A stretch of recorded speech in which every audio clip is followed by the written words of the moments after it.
This year's World Risk Index report confirms the country's unenviable status as the most susceptible to the threat of flooding due to its geographic location and exposure to nasty or extreme weather.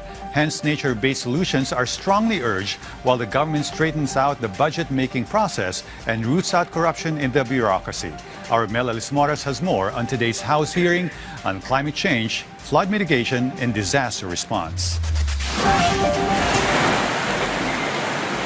The Philippines ranks first among countries in the world facing the greatest threat of flooding.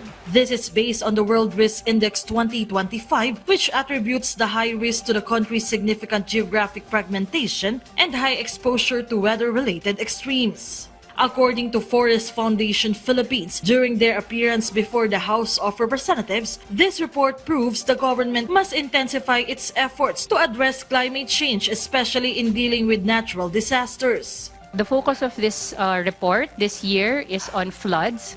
And the finding is that the flood risk in the Philippines varies significantly from region to region, but the primary influences are geography, infrastructure, and spatial planning.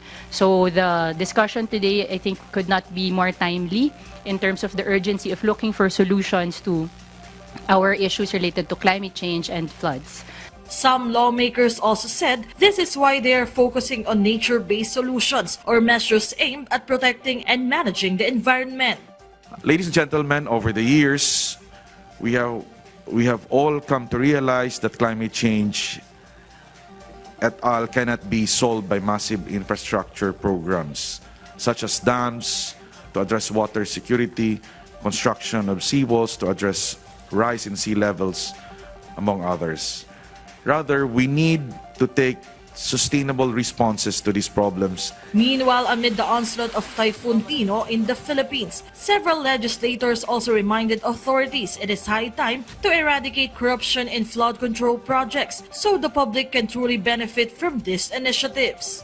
Well, every time na umuulan, bumabagyo, bumabaha, ay lalong umiinit ang galit ng taong bayan dahil apektado sila, tapos napapaalala sa kanila yung pinsala na dulot ng pandarambong through the flood control corruption scandal. Pero bukod dyan, ang pinakamalaking tulong talaga ay yung tunay na disaster preparedness na hindi nakasalalay sa flood control projects na nananakaw lang, kundi dun sa mga nature-based solutions.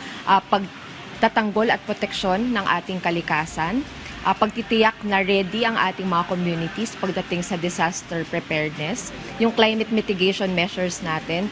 As of now, members of Congress are closely monitoring the effects of the typhoon, especially in severely affected areas. According to Cebu 5th District Representative Duke Frasco, he's already coordinating with the Department of Social Welfare and Development to provide assistance to those in need. Meanwhile, the Tingog Party List, together with the Office of Leyte Representative Martin Romualdez, also distributed relief goods and other forms of aid to various evacuation centers in the province.